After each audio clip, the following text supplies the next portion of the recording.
Hello again there, Storm Chasers. This is Storm here, bringing you another guide video for Warlords of Draenor, patch 6.0.3. We're going to be doing the Elemental Shaman today, and yep, it's going to be the same drill, just like with the last couple of videos that I've done. Last two couple, okay. All right, we'll go with that. Stat priority, talents, glyphs, enchants, and gems, and all that mess, and also rotation. So let's get started. First of all, with your stat priority, keep your eyes up here. If you'll feast your eyes up here at the top of your screen, this is where I'm going to put my stat priority for us. First of all, you want to go multi-strike as elemental. That's your biggest stat. So multi-strike, crit, haste, mastery, versatility, and that's it. Yep, I was about to keep going there. just looking at my spreadsheet here to make sure I have everything down correctly. You want to go. That's your stat priority for elemental shamans. So when it comes to the case of those stats, whatever your primary stat is after your secondary stat, I should say, like I said for multi-strike. After you get that out of the way, whatever, since multi-strike is your primary stat to go for as elemental, you want to gem multi-strike, and you want to enchant multi-strike. So your best enchant for your weapon is going to be Mark of the Frostwolf, but seeing as I don't have an epic weapon, I'm not going to bother with that. So I just got Mark of the Shattered Hand for the time being. But you know, your rings, your necklace, your cape, all that, whatever can be enchanted, put multi-strike on it. There is no ifs, ands, or buts about that. Next up is let me explain to you those for that are just coming back, just starting with the Elemental Shaman, or just coming back from, like, say, Mists of Pandaria and coming into Warlords now. If you don't already have the idea of why you need multi-strike, here's the thing. Your multi-strike is what's covering for your mastery, or what your mastery used to be, which was Elemental Overload. I'm going to pull that up right now. Let's see. Elemental Overload. You get a 20% flat rate of increased chance to multi-strike. And what your master used to do is he gave you, the more mastery you had, the bigger the chance you had to let off an extra spell, an extra lightning bolt or lava burst. So basically that's what your mastery used to be. But now this is where your now it's been changed into your multi-strike deal. So with Elemental Overload now and having multi-strike there, you have 20%. You have a 20% increased chance to multi-strike, and then you get 35% increased damage from your multi-strikes. So it's almost as if, like, the more multi-strike you have, the more damage the multi-strikes cause. But no, I don't think that's the case. Because I have 33.45% multi-strike, as you can see there. But yeah, that's the big change there. Is Elemental Overload is now based off your multi-strike, and that's why that's your best stat, not mastery anymore. Your mastery is this. Molten Earth. Your damaging spells incite the earth around you to come to your aid for 6 seconds, repeatedly dealing 3,060 fire damage to your most recently attacked target, and increases your damage of your earthquake by 33%. So the more mastery you have, the more damage your earthquake does. And I don't know what that means for the Molten Earth. I don't know if they do more damage or what, but you get these fiery spikes that come out of the ground and attack the target for 6 seconds. So yeah, that's basically it for a lowdown on that. Now we're going to go into talents. Nature's Guardian. That's a pretty good must-have to get, to get the ads and stuff off of you in a raid situation. Plus, it gives you a little extra health, so that way it won't make your healers panic. You don't want your healers to panic and have to heal you when they should be focusing on the tanks primarily and the rest of the raid. Next up, I went with, it's usually either tossed up between Earth Grab or Windwalk in a raid situation, so just pick whichever one fits the situation. We'll do that.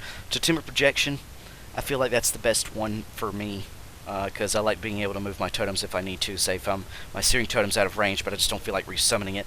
But then again, it's not really all that big of a deal, because your totems don't cost all that much mana anyway. Down here, level 60, I went with Ancestral Swiftness. That little extra haste would really be good for you in any situation, really. So, just a little extra haste wouldn't hurt. And, get an extra 5% haste flatline, which is good. Or if you want to be a little more bursty, you could get Elemental Mastery. Echo of the Elements doesn't really have a place here. Not at this part of the time. And level 75 talents, you want to go with Ancestral Guidance, so 20% of your constant damage will be turned into healing. So, that kind of helps the group out and alleviates some stress off the healers.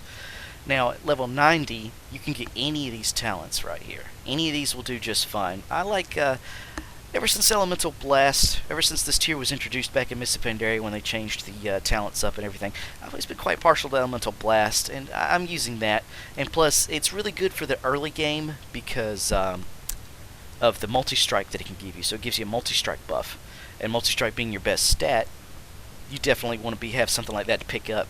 So that way you get a chance of having a multi-strike buff for a few seconds, which would really come in handy. And yeah, that's really good.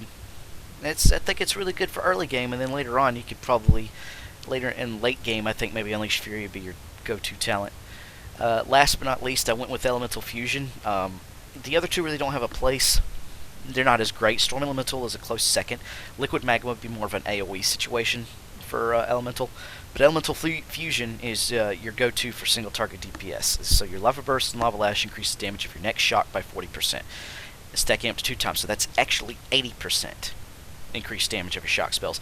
And reason being that being your go-to single target DPS talent is because of your Earth Shock, your fulminated Earth Shocks.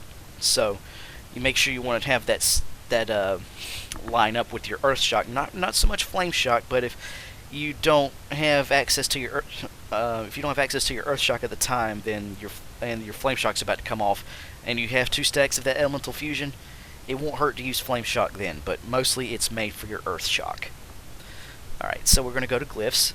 Glyphs, you want to go with Chain Lightning. There may be many situations where you have to do AoE, but in the long run, your Chain Lightning will do a lot more damage with the 2 additional targets, even though it says it deals 10% less damage. That's also because you have improved Chain Lightning as a Draenor perk. What that is it increases your Earthquake damage per target hit with your Chain Lightning, which is, we'll bring it up in just a moment. Improved, see, lightning, enhanced Chain Lightning. I'm sorry, I can't talk today. Each target struck by your Chain Lightning or your Lava Beam increases damage done by your next Earthquake by 40%. So the more targets hit by it, the more damage they take from your Earthquake. So that comes in handy for AoE situations. So you definitely want to pick Chain Lightning up. Put down Capacitor Totem. Put down Capacitor Totem because that would definitely help with some ad control. It reduces the charge time by 2 seconds, which is good. Excuse me. I had a bit of a stuck in my throat there. And then let's see. And you may want to go with something else, like maybe, I don't know, Lightning Shield, something like that. So whenever it's triggered, you take 10% less damage. Now this is the coup de grace right here, Spirit Walker's Grace. This is really good. Since you can't cast Lightning Bolt on the move anymore, this will definitely come in handy in fights where it commands a lot of movement.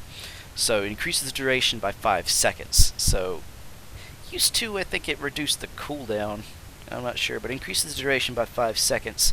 So that'll definitely come in handy when in a movement situation. So it'll last 20 seconds now instead of 15. So that's definitely handy. Alright, now we're going to get started with the rotation. First I'm going to show you the single target rotation without cooldowns. But you want to basically kick it off. Make sure you have your Searing Totem out. And always keep your Flame Shock on your target. Then you want to go Lava Burst.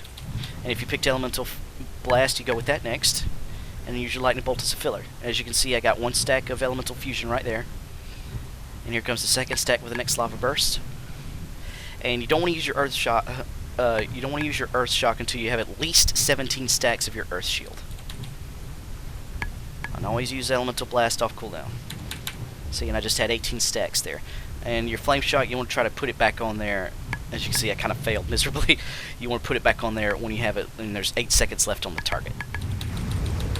Okay. Alright, then we're going to get 2 stacks of Elemental Fusion quickly. We'll be ready to use Earth Shock now to consume the charges of Elemental Fusion. And as you can see, the bombardments of the Molten Earth there. Okay, gotta use Flame Shock again. That'll basically do it right there. That'll give you an idea of how to use it in single target rotation. Now, I've read somewhere where you could actually use Earthquake in your single target, but I experimented with that off camera, and no, that's not really going to cut it. I've got to be honest. It's not going to cut it at all. But anyway, we're going to wait for Flame Shock to come off. Well, just keep doing that, I guess. Going to wait for that, excuse me, to come off there. Now we're going to do a full-on burst rotation. You want to make sure you have your Bloodlust, Fire Elemental, and Ascendance. When you pop Ascendance, make sure you spam the crap out of Lava Burst. Don't worry about your shock spells for the time being until you get 17 stacks, but you don't worry about Lightning Bolt or anything else. So we're going to pop our Fire Elemental, Ascendance, Bloodlust. Whoop! And you can squeeze in an Elemental Blast in there so you can get the little buff. And then of course you easily get 2 stacks of your Elemental Fusion, and now your Lava Burst also increases your Lightning Shield charges as opposed to just Lightning Bolt itself. Was how it used to be anyway. Okay. Check it out, buddy. Look at that.